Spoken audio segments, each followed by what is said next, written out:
আসানসোল পুর নিগমের ৬৭ নং ওয়ার্ডে কুলটি বিধানসভার লখিয়াবাদ উপর পাড়ায় মঙ্গলবার সকালে এলাকার বাসিন্দা তৃণমূল কংগ্রেসের প্রাক্তন ব্যুরো চেয়ারম্যান বেবি বাউরির বাড়ির বাইরের সিঁড়িতে রক্তাক্ত অবস্থায় উদ্ধার হয়েছিল কার্তিক বাউরির দেহ। মাত্র ৬ মাস আগে ১ কোটি টাকার লটারি জিতেছিল এই কার্তিক বাউরি। এই ঘটনা নিয়ে সারাদিন ধরে তোলপাড় পড়ে কুলটি এলাকায়। কার্তিক বাউরির পরিবারের সদস্যরা তাকে চিকিৎসার জন্য আসানসোল জেলা হাসপাতালে নিয়ে যান, কিন্তু হাসপাতালের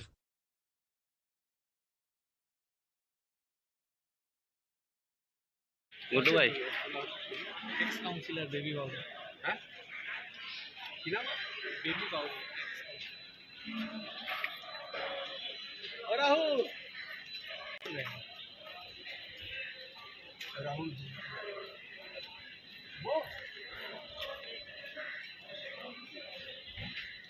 गुड्डू भाई एक्स काउंसिलर बेबी बाबू हाँ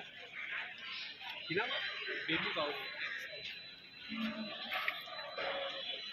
राहुल राहुल जी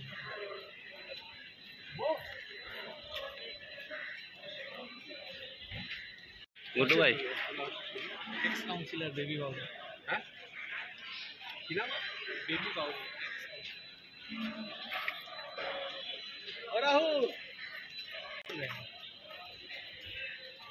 राहुल जी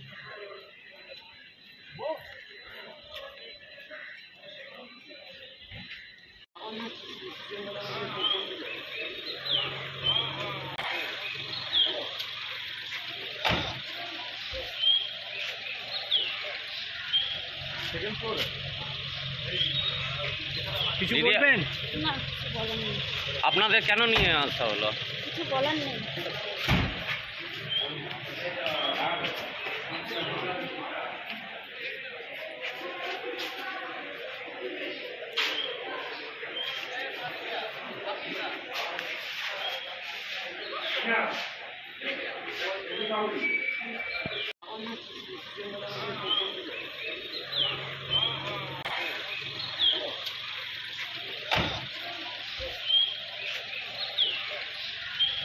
সেকেন্ড ফ্লোর কিছু বলবেন না, কিছু বলার নেই। আপনাদের কেন নিয়ে আসা হলো? কিছু বলার নেই।